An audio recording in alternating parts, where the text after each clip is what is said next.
Hello बच्चों, आपको नमस्कार बेटा।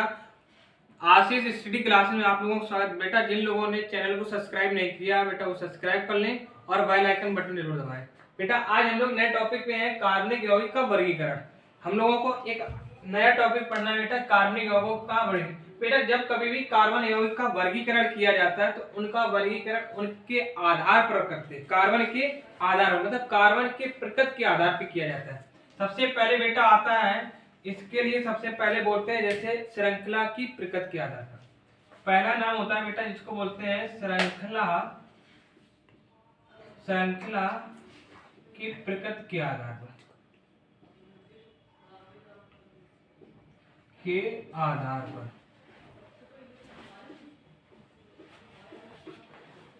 दूसरा बेटा होता है, दूसरा जिसका नाम होता है जिसको बोलते हैं क्रियात्मक प्रकृति के आधार पर या क्रियात्मक यौगिक के प्रकृति के आधार पर। दूसरा नाम है जिसको बोलते हैं क्रियात्मक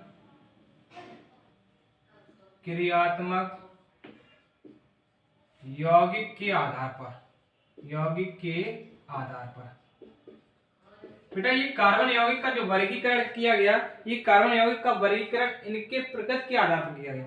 जब कार्बन का वर्गीकरण किया जाता है दो रूपों में होता है। कौन कौन सा? एक होता है बेटा श्रृंखला के रूप में और दूसरा बेटा होता है जिसको बोलते हैं क्रियात्मक। श्रृंखला वाला आपको पहले भी बताया मैंने, श्रृंखला व असंतरप यौगिक में।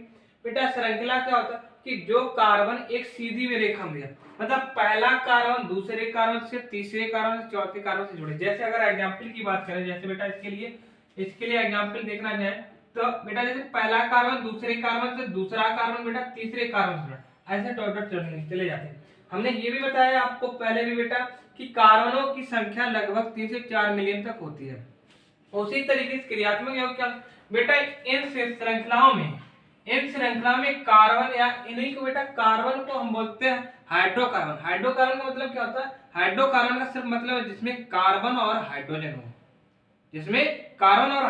और बेटा क्रियात्मक यौगिक कौन होते हैं कि हाइड्रोकार्बन के अलावा कोई दूसरे क्रियात्मक समूह जुड़े होते हैं, तो उन्हें बोला जाता है क्रियात्मक यौगिक के आधार पर। बेटा अब इनके अगर हम बात करें श्रृंखला की, तो ये भी दो रूपों में वर्गीकरण किया जाता है। श्रृंखला की बात करें बेटा तो ये भी दो रूपों में वर्गीकरण किया जाता है। सबसे पहले बेटा देखें श्रृंखला की प्रकृति के आधार पर। अगर बेटा हम श्रृंखला की प्रकृति के आधार पे बात करें तो ये भी दो तरीके के होते हैं, या ऐसे बोलते हैं ये दो प्रकार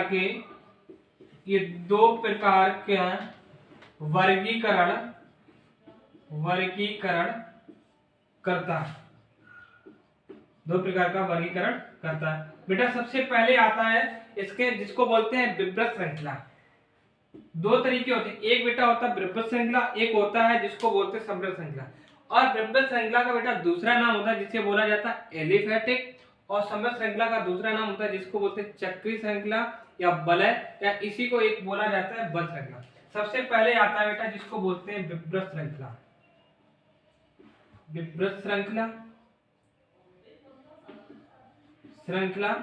या बेटा इसी का दूसरा नाम होता है जिसको बोला जाता है एलिफैटिक यौगिक बोलते हैं। और इसका बेटा दूसरा पार्ट होता है जिसको बोला जाता है समृद्ध श्रृंखला, या दूसरा नाम बेटा इसको बोलते हैं चक्रीय यौगिक भी बोला जाता है। दूसरा नाम बेटा क्या होता है जिसको बोलते हैं चक्रीय यौगिक, या बेटा इसी का दूसरा एक नाम और बोलते हैं जिसको बोलते हैं वलय। दूसरा नाम बेटा होता है जिसको बोला जाता है वलय, या इसको बोलते हैं बंद श्रृंखला। इसी को बोलते हैं बेटा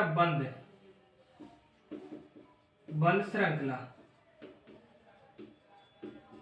अगर हम वर्गीकरण देखें बेटा कार्बन यौगिक का वर्गीकरण कितने रूपों में होता है? दो। लेकिन ये बेटा किस आधार पर? ये बेटा प्रकृति के आधार पर होता है। किसके आधार पर होता है?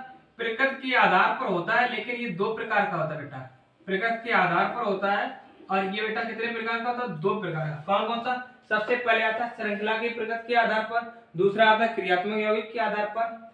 अब उसी तरीके से बेटा जैसे कार्बन यौगिक के दो भाग हो गए, उसी तरीके से श्रृंखला के भी दो भाग होते हैं। इसका पहला आता बेटा जिसको बोलते हैं द्रव्य श्रृंखला या एलिफैटिक यौगिक, और दूसरा नाम होता है बेटा जिसको बोला जाता है समृद्ध श्रृंखला या चक्रीय यौगिक या बलय भी बोलते हैं, या इसका एक लास्ट नाम होता है जिसको बोलते हैं बंध श्रृंखला। समझ लो जरा, एक छोटी सी बात है बेटा, विभ्रत श्रृंखला क्या होती है? विभ्रत श्रृंखला वो होती है जो एक कार्बन दूसरे कार्बन से जुड़ा हो, या सीधी सी बात बोले एक सीधी रेखा में कार्बन जुड़े होते हैं। विभ्रत श्रृंखला की क्या बात करें हम, ये सीधी रेखा में जुड़े होते हैं। पहली बेटा हेडिंग डालो आप लोग, सबसे पहले हेडिंग डाल लो विभ्रत श्रृंखला या एलिफेटिक। तो बेटा विभ्रत श्रृंखला क्या होता है? विभ्रत श्रृंखला वे होते हैं, इसका बेटा एग्जांपल यहां दिखा दे रहे हैं, कौन से होते हैं बेटा? वे होते हैं जो एक कार्बन दूसरे कार्बन से जुड़े हो या सीधी रेखा में। जैसे एग्जांपल की बात करें बेटा, तो पहला कार्बन देखो दूसरे कार्बन से तीसरे चौथे ऐसे सारे कार्बन जुड़े होते हैं, एक सीधी रेखा में सभी कार्बन जुड़े हैं। अगर हम दूसरी बात करें बेटा, अगर दूसरा एग्जांपल इसके दिखाएं तो बेटा वे सीधी या इसको बोले कि वह श्रृंखला जो एक शाखित रूप में भी होती है। बेटा विभ्रत श्रृंखला की बात करें या तो सीधी रेखा में होंगे या शाखा के रूप में होंगे। शाखा के रूप में कैसे? जैसे पहला कार्बन दूसरे कार्बन से तीसरे कार्बन से। अब इसी मान लो दूसरे कार्बन के बीच कोई एक शाखा बना दी मैंने। अब देखो ये सभी कार्बन जो है बेटा चार संयोजी बंध द्वारा जुड़े हैं। ये वाली श्रृंखला जो है कार्बन, ये वाला बेटा जो हमने नीचे जोड़ा है, ये देखो दूसरे कार्बन की सीधी वाली रेखा से एक अलग चेन बना लिया, एक अलग शाखा द्वारा जुड़ा, जिसको हम बेटा बोल देते शाखित भी बोलते हैं। क्या बोलते हैं? शाखित युक्त। मतलब विभ्रत श्रृंखला बेटा वे होते हैं जो एक सीधी रेखा में या एक शाखित युक्त होते हैं, इनको हम विभ्रत श्रृंखला बोलते हैं। ठीक है। अगर बेटा अगर बात करें एलिफेटिक भी फिर कैसे बोला जाता है? बेटा एलिफेटिक इसलिए बोला जाता है कि जितने ये कार्बन यौगिक जुड़े हैं या जितने हाइड्रोकार्बन जुड़े हैं बेटा, ये अधिकांश ये वसा से मिले होते हैं। अधिकांश ये वसा से यौगिक लिए जाते हैं। किससे लिए जाते हैं? वसा से लिए जाते हैं। इसीलिए बेटा एलिफेटिक का अगर बात करें, एलिफेटिक की बात करें बेटा, एलिफेटिक एक ग्रीक भाषा शब्द लिया गया। किससे लिया गया? ग्रीक भाषा से शब्द। बेटा इसको रेस करते हैं, ऊपर दिखा देते हैं।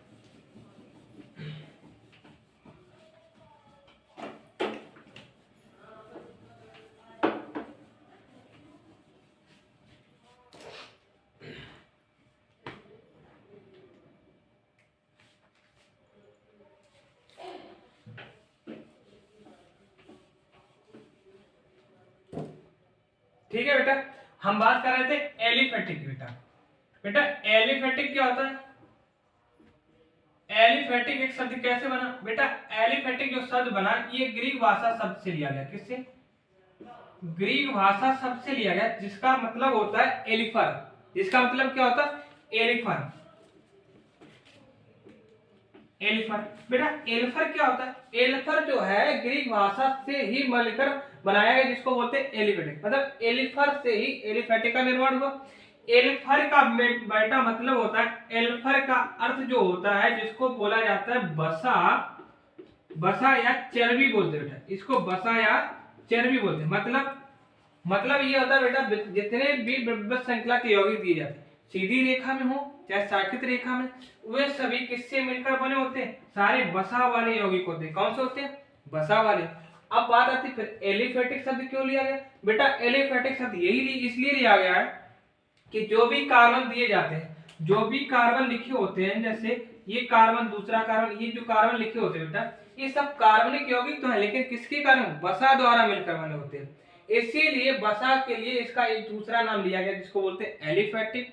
एलिफेटिक बेटा ग्रीक भाषा के एल्फर शब्द से लिया है, जिसका मतलब अर्थ होता है बसा या चर्बी। क्या होता है? बसा या चर्बी। अब बेटा अगर बात करें कि एल्फर शब्द किसने सबसे पहले दिया था? बेटा एल्फर जो शब्द दिया गया था, सबसे पहले एल्फर शब्द दिया था हाफमैन नामक वैज्ञानिक। किसने दिया था? हाफमैन नामक वैज्ञानिक ने ये शब्द दिया था। हाफमैन ने क्या किया कि जो भी विभ्रत श्रृंखला दिया है, चाहे शाखित रूप में हो चाहे सीधी रेखा में, वो बसा के द्वारा बनी होती थी, बसा के यौगिक होते थे। इसीलिए उन्होंने एलिफर शब्द यूज किया, ग्रीक भाषा लेके एलिफेटिक नाम दे दिया। किसने दिया? हाफमैन। अब जैसे एग्जाम्पल की बात करें बेटा, ये देखो सभी कार्बन, हर कोई सीधी रेखा में हो चाहे शाखित में हो, सभी कार्बन में बेटा 4 संयोजी बंध होते हैं, और 4 संयोजी बंध द्वारा हाइड्रोजन जुड़े थे। देखो इसके साथ ये हाइड्रोजन जुड़ा 4 संयोजी बंध द्वारा,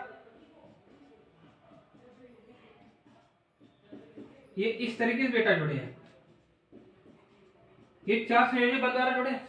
अब इनका नामकरण हो तो नाम बेटा क्या, हमने एक बार पिछले आप लोगों ने शायद नहीं बताया, क्लासरूम में बेटा बताया है कि ये कार्बन की श्रृंखला होती है, एक कार्बन की गिनती होती है। जैसे बेटा हम लोग गिनती पढ़ते हैं 1 2 3, वैसे पहले कार्बन के लिए हम लोग बेटा लिखते हैं शब्द, पहले कार्बन को लिखते हैं मैथ, पहले कार्बन के लिए बेटा लिखा जाता है मैथ,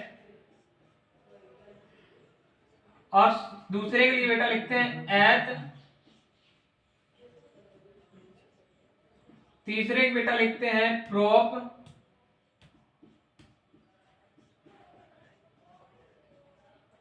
C4 बेटा होता है जिसको बोलते हैं ब्यूट, C5 को बेटा बोलते हैं पेंट,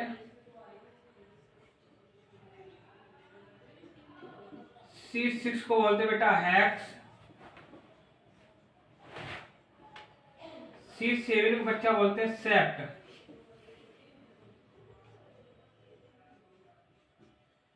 C8 को बोलते हैं बेटा ऑक्ट,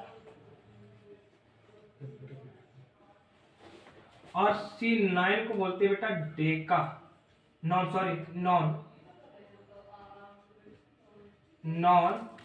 और C10 को बेटा बोलते हैं डेका।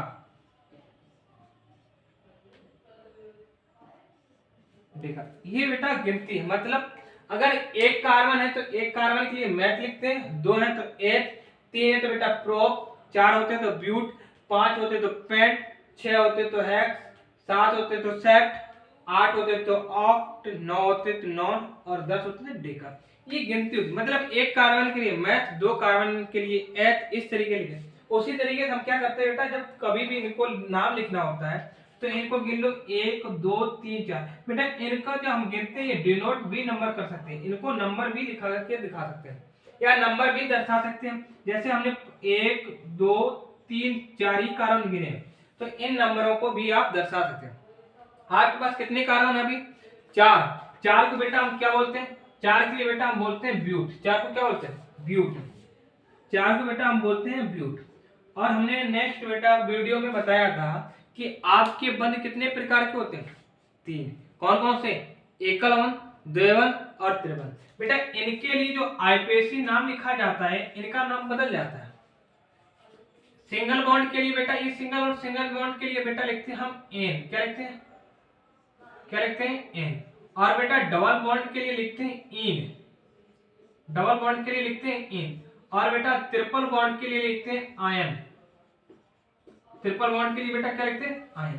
और जो भी कार्बन श्रृंखला दी जाती है बेटा, ये सब एल्केन के रूप में होती है। किसके रूप में, एल्केन शब्द के होते हैं या एल्केन के रूप में बने होते हैं। इनमें बस क्या करते हैं बेटा कि जिस कार्बन या जिस हाइड्रोकार्बन में जो बंध लगे होते हैं, एकल बंध लगा हो तो एकल बंध के लिए ए लगा देते हैं, डबल बॉन्ड लगा तो ई लगा देंगे, ट्रिपल बॉन्ड लगा तो आई लगा देंगे। तो इन शब्द को बेटा उनके अनुलग्न लगाया जाता है, किनके, एल्केन या हाइड्रोकार्बन श्रृंखला के बाद में लिखा जाता है। हाइड्रोकार्बन श्रृंखला का नाम, उसके बाद इन बॉन्डों का नाम लिखा जाता है। अब देखो ब्यूट लिख दिया बेटा, ब्यूट में हमारे देखो इनमें सभी कार्बन सिंगल बॉन्ड द्वारा जुड़े, सभी कार्बन एकल बंध द्वारा जुड़े। तो एकल बंध के लिए बेटा हम कौन सा शब्द यूज करते हैं, एन। एकल शब्द के लिए हम कौन सा बेटा यूज करते हैं, एन। तो इसका नाम क्या हो जाएगा, एन और लगा दो इसमें प्लस एन जोड़ देंगे तो बेटा इसका नाम क्या हो जाएगा, इसका नाम बेटा हो जाएगा ब्यूटेन। क्या हो जाएगा, ब्यूटेन। अब इसका फॉर्मूला देखें तो कार्बन कितने हैं आपके पास है, 4 कार्बन है बेटा।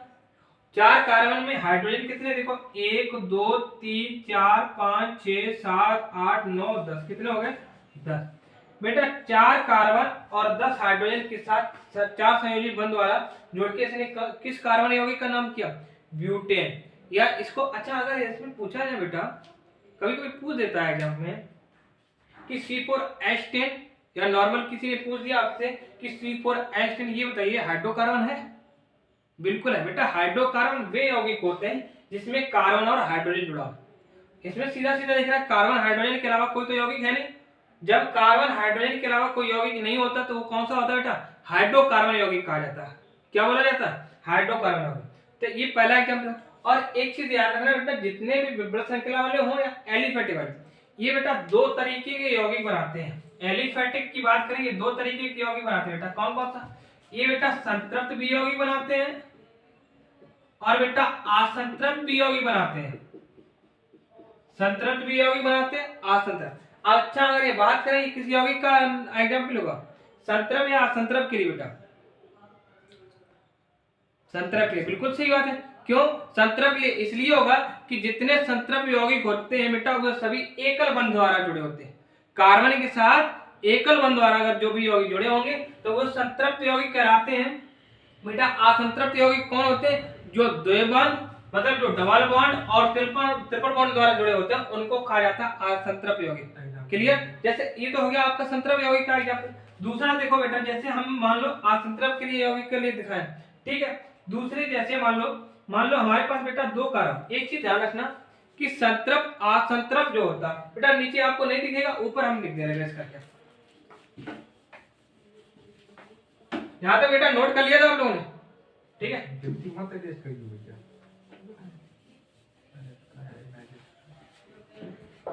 देखो बेटा अगर एग्जाम्पल की हम बात करें, दूसरा एग्जाम्पल जैसे ये मान लीजिए आपके असंतृप्त यौगिक का है बेटा, कम से कम दो कार्बन के बीच डबल बॉन्ड होना चाहिए या ट्रिपल बॉन्ड होना चाहिए, तो वो असंतृप्त यौगिक होता है।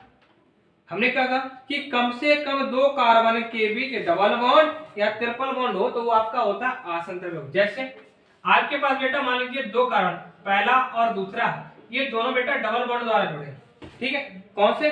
डबल बॉन्ड द्वारा जुड़े। अब इनके साथ हमने हाइड्रोजन जोड़ दे, देखो जैसे हाइड्रोजन जोड़ दिया, एक ही जोड़ते हैं बेटा, एक ही जोड़ दिया, एक इसका ये हाइड्रोजन, एक इसका। अच्छा बेटा अगर आपसे पूछा जाए कि दो कार्बन जुड़े हैं, इनके बीच चार संयोजी बंध बन रहे हैं, ये चीज जरूर देखना है। क्यों? अगर चार संयोजी बंध नहीं बन रहे तो वो श्रृंखला सही नहीं मानी जाती। देखो बेटा पहला कार्बन डबल बॉन्ड के साथ दूसरे कार्बन के साथ जुड़ा, दो बॉन्ड और दो हाइड्रोजन, चार हो गए। दूसरा कार्बन बेटा पहले कार्बन के डबल बॉन्ड के साथ जुड़ा, दो ये और दो हाइड्रोजन, चार। क्लियर? अब बेटा दो कार्बन के लिए हम कौन सा शब्द यूज करते हैं? एच। दो कार्बन के लिए बेटा कौन शब्द यूज करते हैं? एच। अब ये एल्केन समूह का शब्द है या एल्केन में बोला जाता है इसको बेटा, इसमें लगा कौन सा है शब्द? इसमें देखो, इसमें अगर बॉन्ड की बात करें बेटा डबल बॉन्ड लगे तो डबल बॉन्ड के लिए हम क्या लिखते हैं? अभी हमने लिखा था डबल बॉन्ड के लिए बेटा हम कौन सा शब्द यूज करते हैं? इन। कौन सा बेटा यूज करते हैं? इन। बस इसमें क्या लगा देंगे? इन शब्द और जोड़ देंगे। और ये एल्किल समूह का तत्व है, किसका बेटा? एल्किन। तो इसका नाम क्या हो जाएगा? एथिलीन। क्या हो जाएगा बेटा? इसका नाम हो जाएगा एथिलीन या एथिलीन बोला जाता है बेटा। अब इसका सामान्य सूत्र जो देखें कितना हो जाएगा बेटा? कार्बन कितने? दो, C2। हाइड्रोजन बेटा कितने? दो और दो, चार। ये इसका सामान्य सूत्र है। एथिलीन का सामान्य सूत्र कितना होता है बेटा? C2H4। कितना हो गया? C2H4। डबल बॉन्ड के साथ जुड़ा तो इसका आईपीसी नाम क्या बोलेंगे? एथिलीन। क्या हो जाएगा? एथिलीन। ठीक, ये दो एग्जांपल। अगर मान लीजिए बेटा इसमें एक चीज और देखी जाती है कि बेटा ये जितने भी विपरीत श्रृंखला वाले यौगिक होते हैं या एलिफेटिक यौगिक, हमने दो चीजें बताई कि इनमें संतृप्त असंतृप्त बिल्कुल होता है, ठीक है। दूसरी चीज बेटा दो शब्द और जोड़े जाते हैं, एक शब्द, दो शब्द इसमें बेटा और जोड़े जाते हैं। पहला आता है जिसको बोलते हैं एन बेटा हाइड्रोकार्बन यौगिक या हाइड्रोकार्बन की श्रृंखला बेटा होती है, हाइड्रोकार्बन यौगिक। और एक बेटा होता है जिसको बोला जाता है, दूसरा जिसको बोलते हैं बेटा आइसो। अच्छा ये दो शब्द क्या होते हैं बेटा? ये दो शब्द भी होते हैं। एन का मतलब होता है बेटा कि हाइड्रोकार्बन की जो एक सीधी रेखा श्रृंखला दी जाए तो उसके आगे एन लगा दिया। एन का मतलब होता है बेटा नॉर्मल या साधारण श्रृंखला। जैसे इसके लिए एग्जांपल अगर देखें बेटा तो इसके लिए देखो बेटा यहाँ नीचे लिख दिया है बेटा इसका एग्जांपल। इसके लिए एग्जांपल देखें, जैसे मान लीजिए लिखा है CH3 single bond, CH2 single bond, CH3। ठीक, ये सारे कारण बेटा चार संयोजन बंध द्वारा जुड़े, ठीक है। इसका नाम देखो, ये एक सीधी रेखा में, तो जब सीधी रेखा में बेटा होता है तो इनकी गिनती कर लो, 1 2 3 4। चार को बेटा क्या बोलते हैं हम? चार को बेटा ब्यूट बोलते हैं। बस इसके आगे क्या लगा देना है? N butane. क्या लगाना है? एन ब्यूटेन, क्योंकि सिंगल बॉन्ड बेटा लगा। अगर इसका नाम लिखे तो इसको लिखते हैं ब्यूट। ब्यूट में बेटा क्या जोड़ देंगे? एन जोड़ देंगे। ब्यूट में हम क्या जोड़ते हैं बेटा? एन शब्द जोड़ देंगे तो इसका नाम हो जाएगा एन ब्यूटेन। क्या हो जाएगा? एन। ये सीधी रेखा के लिए, इसीलिए इसके आगे कभी कभी लिखा मिलेगा एन ब्यूटेन। एन का मतलब होता है बेटा साधारण श्रृंखला दी जाए। अब जैसे आइसो का मतलब बेटा होता है, आइसो का मतलब होता है कि कोई कार्बन श्रृंखला एक शाखा के रूप में जुड़ी हो। जैसे इसका एग्जांपल बेटा जैसे मान लीजिए यहाँ लिखते हैं, ठीक। इसका एग्जांपल जैसे मान लीजिए लिखा है CH3 single bond C। Iso के लिए बेटा जैसे एग्जांपल देखो, जैसे ये कार्बन श्रृंखला लिखी बेटा, इसमें हमने क्या किया, एक कार्बन श्रृंखला नीचे जोड़ी। अब देखो बेटा इसमें कार्बन देखो दो तरीके जुड़े, एक तो ये सीधी रेखा बेटा, सीधी रेखा में कितने कार्बन, एक और दो, तीन आपकी कितने सीधी रेखा में, चौथा जो कार्बन एक शाखा के रूप में जुड़ा है। तो आइसो शब्द कब जुड़ता है, जब कोई एक सीधी रेखा में हो और एक सीधी रेखा में उसके साथ कोई एक शाखा में जुड़ा हो, एक शाखा में जुड़ा हो तो सारे कार्बन को जोड़ के बेटा उनके आगे सिर्फ क्या लगा दिया जाता है, आइसो। देखो टोटल कार्बन संख्या कितनी बेटा, 4, टोटल कार्बन संख्या कितनी है, 4। अब 4 के आगे क्या लिखा है, बस आगे लिख दो बेटा आइसो, और 4 को बेटा क्या बोलते हैं, ब्यूट। अब सिंगल वर्ड सभी तो लगा दो, इसको क्या हो जाए, आइसो ब्यूटेन, क्या हो जाएगा, आइसो ब्यूटेन। ये बेटा आपके एग्जांपल हो गए विब्रित श्रृंखला या एलिफेटिक। ठीक है बेटा, आप लोगों को बेटा अगर ये मेरा वीडियो पसंद आया हो तो बेटा सभी लोग लाइक कर दें, शेयर करें, कमेंट करें, और जिन बच्चों ने बेटा अभी तक मेरे चैनल को सब्सक्राइब नहीं किया है तो कृपया करके वो सब्सक्राइब करें और बेल आइकन बटन को दबाएं। धन्यवाद।